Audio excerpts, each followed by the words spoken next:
everyone. We just wanted to add some clarity to the updates for the portfolio. Just a couple of things we want to remind you of. Make sure you always put in 2022. That is this school year. Edugence always uses the year on the end of the school year. 2021 is last school year. We got through that one. So 2022, your grade level, and we're going to use the example of this first grade classroom here to kind of share our thinking and what we've done to the portfolio. So first, we're going to look at mathematics, science, and social studies. We have ensured that our essential standards are now on the portfolio, as well as some of those foundational standards necessary to grow in proficiency or mastery of essentials. We've also added the TEKS there. So you can specifically use your TEKS frequency chart and see which of these standards is taught when. That way you'll know, is this the one and only time we're going to teach this? Is this a spiraled standard before you go in and score the portfolio or rate kids? Ginger has mathematics organized by strand. I believe I'm using the right words, just like we have strands in literacy. And so what you'll do is you'll look at that standard and you'll come over here and determine, is this not yet taught? Have we not taught this in the unit yet? And that's a quick, easy see by looking at your TEKS frequency chart. Has a student had repeated and multiple opportunities to learn? You've explicitly taught it, and yet they are still having little progress. That would be when you would select this. Have you taught it? The student is growing in their proficiency or knowledge. They're making adequate progress. They're where they need to be. Or for mastery, we want you to really think about, is this the one and only time you're going to teach this standard is in this one unit? And I have to make sure my students do not get past this unit without mastery. For our spiraled standards, you wouldn't put this until the end of the school year, right? Because that's when they've really had that adequate learning and progress and instruction and practice to master a standard. But for some of our standards in mathematics, science, and social studies, they're taught in one unit, and we do need our students to learn those that one time.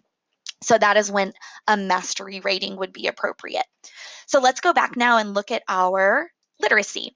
So literacy, we know it's a little bit different because literacy has standards spiraled in nearly every single unit. So again, the standards that you see in K-1-2 now, they vary a little bit with the foundational skills, but our comprehension, our response skills, multiple genre, author's purpose, and craft are our essential standards that are all K-5 standards. So again, as you're scoring those, you need to consider, has this been taught in this unit? Are students making little progress, but they've had a lot of opportunity to learn? Are they making adequate progress with the opportunity they've had to learn?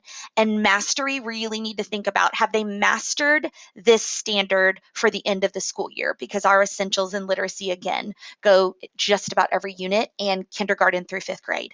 We really want you to have collaborative conversations about this. Talk to your team, determine what evidence you're using to score students, and make sure you have those common conversations in your grade level and even K-2 so that everyone at your campus is speaking the same language to your clients, which are your parents and families. Those are the people that you share this with. You share the progress of their children with them.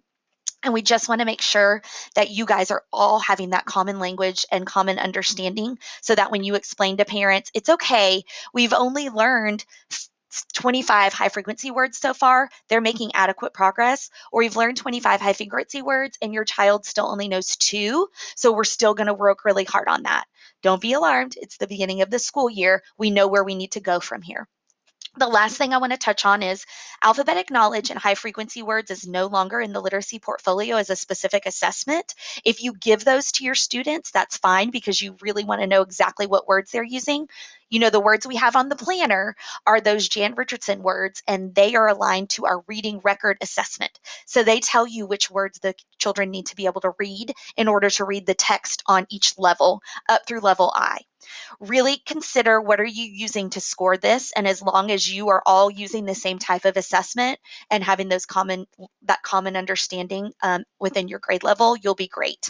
Also, with composition over here, with writing, we do have new rubrics, so make sure you're checking on that.